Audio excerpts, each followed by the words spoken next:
the most capable Jeep ever. We're showcasing the 2025 Jeep Wrangler Rubicon 392 Final Edition in crystal white over black Napa leather. This year was supposed to be the last call for this V8 Hemi. But for 2026, we're actually going to have it again. Best in class with torque compared to the Land Rover Defender V8 and the Raptor Bronco. I'm Anthony from Hawkeye Rides, and we're gonna go over the details of the 392 Final Edition or non-Final Edition. Compare it against the competition. I'm gonna throw in a problem that I have later on in the review, so you have to stick in until the drive part to find out about that, and we're gonna talk about some pros and cons.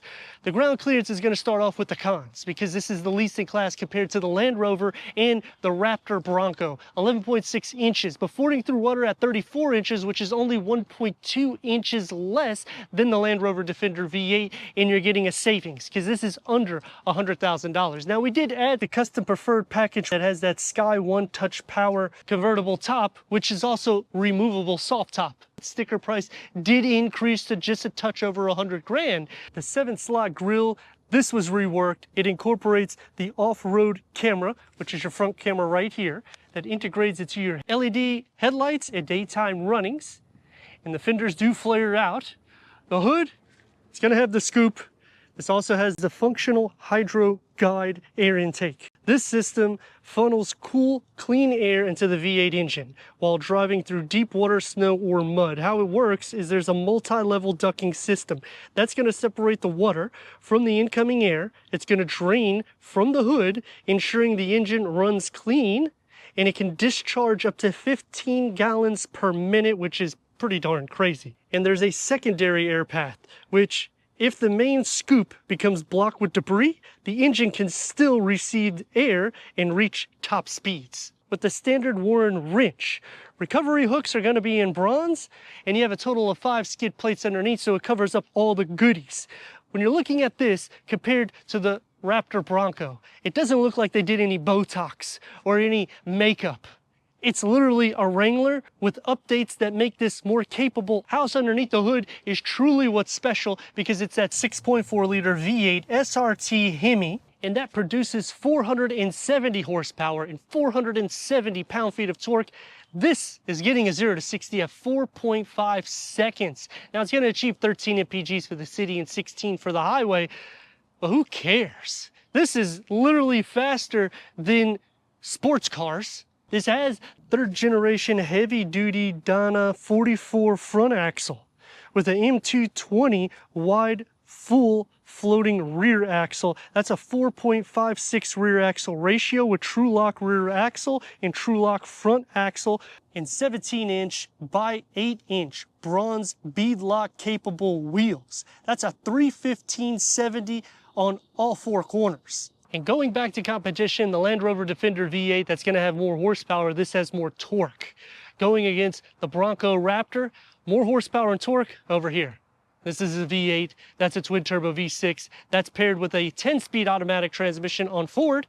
This is an 8-speed automatic transmission. And the Ford Bronco Raptor also copies the Wrangler 392 a little bit more so, because here we have 3,000 different maps that will take you for trails, so you can do all your off-road capabilities, and you would want to do that with this vehicle if you can afford that $100,000 sticker price.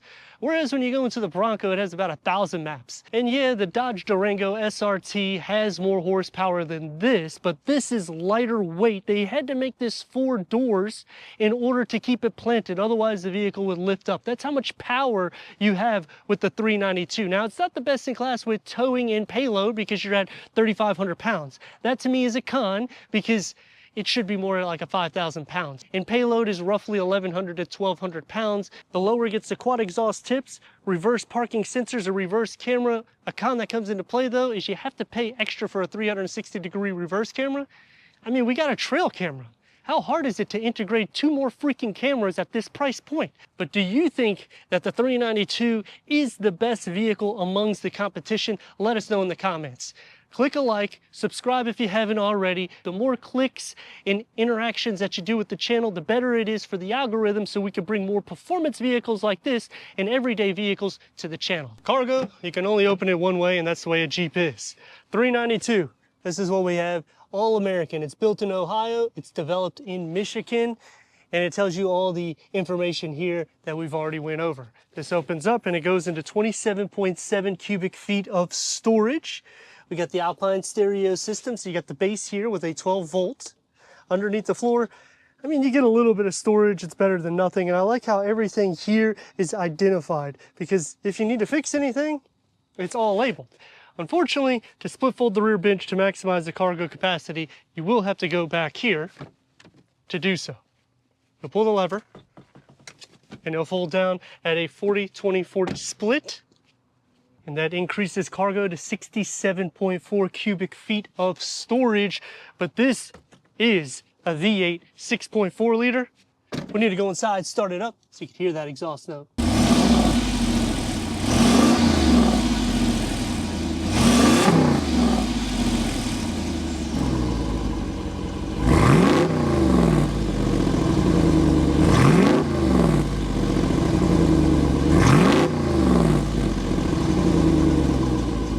The key fob to the Jeep Wrangler Rubicon 392.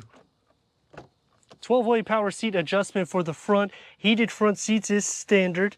Leather wrap seats, Rubicon 392. And you get the contrast stitch. It's a bit of a step to get inside. And you can see the updates starting with this updated infotainment screen. You still get the grab handle here. It's perforated with the contrast stitch. You have two little trays here. You could probably put those little ducks. That's all I would say to put there. As for leg space for the front occupants, it's not going to be an issue. And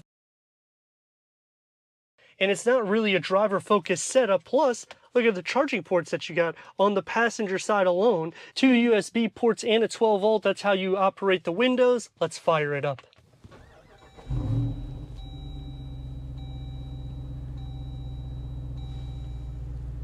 Now you can hear that active exhaust note because I turned it on. When you turn it off, it's a little bit more quiet, but it's still awesome that we're getting this V8 inside here. Now this 12.3 informational display, this was implemented back last year, and I like it because it covers up the whole area instead of having an 8-inch. It has wireless Apple CarPlay, wireless Android Auto, Sirius XM, AM, FM, streaming, Bluetooth audio. It does have a little bit of glitch to the Uconnect 5 system, as you're noticing. Dual climate control settings. And this, you can also add wedges to it. The best part about it, though, is you have the off-road page. So you have the pitch and roll, which will show you everything here. You have your gauges, so whenever you're doing some performance, that's the dynamics. And then you also have the frontal camera. And when you put it into reverse, you get a reverse camera. Now, I dislike this because it doesn't cover up the whole screen. This is definitely a con to me. At a $100,000 price point, it should be a standard 360-degree reverse camera. The trajectory does expand, and you still have physical buttons, so you don't have to do every single thing through the infotainment screen, which is definitely a pro, because if this stops working, you still have physical buttons for the climate control and to turn on and off the active exhaust note. And if you didn't know, slide this down. It's going to be for your quick wedges. For the rear camera, it'll tell you all the information, and Alexa built in with Wi-Fi hotspot. 392 Rubicon Final Edition print here, and you got an area for the key fob. And one thing I forgot to show you, you still have a physical key right there, which every key fob does. But I like how it kind of flips out. This is going to be soft. It opens up into a small storage box, and then it opens up into a deeper storage box with a USB port. Leather wrap steering wheel. It's multi-function. The con that I have here, though, is these areas. These are like little stickers. They actually will peel after a few years. I own a Maserati, and it's the same thing. They put little stickers there. I wish it was actually paint. With the paddle shifts, they're a little bit smaller than my liking, because when you go into the Challenger, it's going to be a little bit larger. And we have a 7-inch screen in the center that can go through an array of different content, including the off-road page, as well as the pinch and roll. And you can see for the fuel economy, which I wouldn't be concerned about anything of that. You bought this car, you know what you're getting. With circular air vents, and check out the leg space you have. The only thing we're missing is race pedals. Headroom, you have a ton. I would say you have at least 10 inches, and I'm at 6'3". Auto dimming rear view mirror, and you hold this, and look what happens. we have a convertible top. Now this is an extra add-on to the vehicle, but I would consider doing this instead of having that plastic that comes off or the rag top, because this is just a little bit easier for somebody. You don't have to put it into your garage or anything of that nature. And you can close it up, and you can still take the doors off. The hinges are right here, so you'll still have that open air experience. It's soft where it needs to be, and you got a storage area right here. And Jeep keeps the Easter eggs even in the interior. For the back seat, that's the opening that you have. The door card is going to be the same as the front. You can remove it. You get storage here. All the mechanics are going to be in the center. Let's get inside. And check out the leg space that I have. If I sit like this, I have maybe an inch. But if I sit where I'm supposed to be, it's actually carved out for you. You have a storage net. Right here is how you put the windows down. And look at all the charging that you have. Home plug, 4 USB ports, a little storage area here, and maybe like a pin holder here. And you got some areas that you could maybe put some clothes, and the speakers are going to be right here whenever you put the top down. Cup holders here in the center with the armrest. This folds up so you can fit another occupant. Let's check out that headroom. It's literally the same as the front. So a vehicle that is track drive, off-road capable, all blended in, and I have nearly 8 to 10 inches in the back of headroom. Now leg space sitting into the center is going to be a little bit more compromised. I have maybe 2 inches, but butt, shoulder, and leg space, it's not too bad. If this extended a little bit more so, it would be a little bit better, but headroom, it's the same thing. I still have that 8 to 10 inches right here in the center. And because it's a full convertible, look at the room that we have. A ton of it, and it comes behind me instead of coming like right here like most panel moonroofs. 470 horsepower, 470 pound-feet of torque, 4.5 seconds 0 to 60. We have the active exhaust turned on, 11.6 inches of clearance, 392 suspension. So it's going to be off-road tuned as well as tuned to take this on the track. Now it is still a top-heavy vehicle, so just keep that in mind. And with Jeeps, you're going to have a little bit of play, but that's obviously going to happen because of the off-road suspension. Well, look how much higher up you are than a Toyota Corolla Cross. Obviously, that car doesn't compete with this. You could buy probably 3 of those for the price of 1 of these.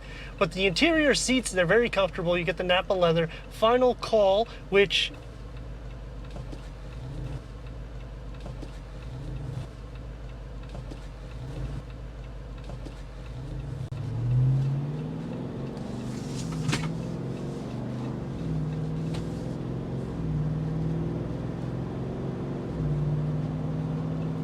visibility is good.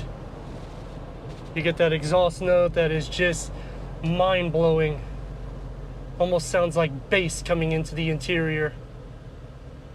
Brakes on the vehicle is good. It doesn't feel heavy. It is a lot lighter than a Dodge Durango and the Challenger and Charger SRTs.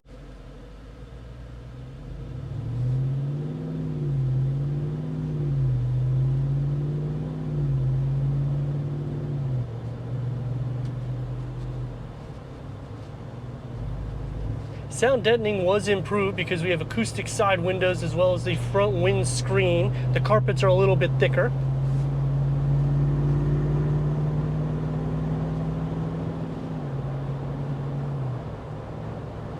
And you can tell, I mean, comparing this to a normal Wrangler, it's night and day difference with the road noise. Yes, it still filters in quite a bit, but for the overall, it's pretty darn good for what you're getting.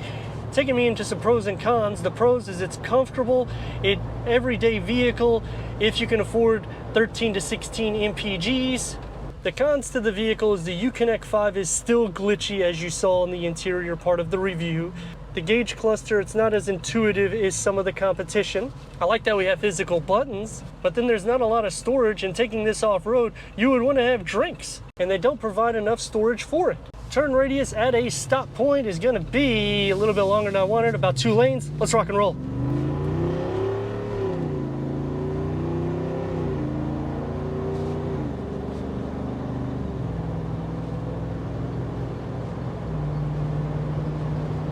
Now I know I said at the beginning of the video, it's gonna lead me to a problem in the drive part of the review, and the problem that I have is that V8, it deactivates cylinders into 4 cylinders when you're not mashing on it, and these systems are not necessarily bulletproof.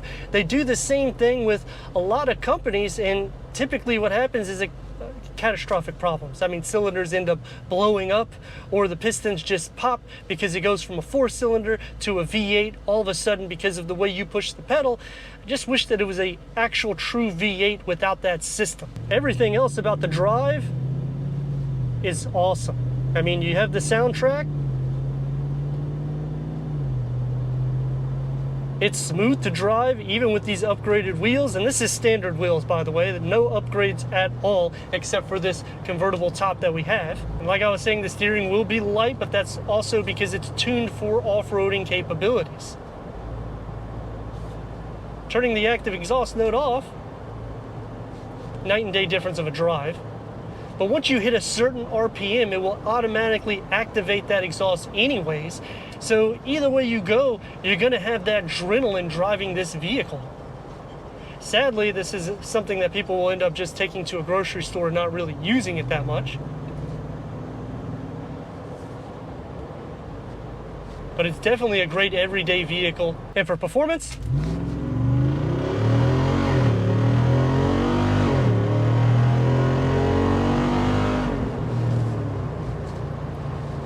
it gets the job done. It's intoxicating what you get with this vehicle. Just so much performance, so much fun, and yet it's a Wrangler, so you can do everything that you would want to do off-road, on-road, take it to the beach. It's literally like a sports car in a Wrangler. Well, let me know your thoughts in the comments, and if you're new to the channel, consider subscribing. Check out this next video right here.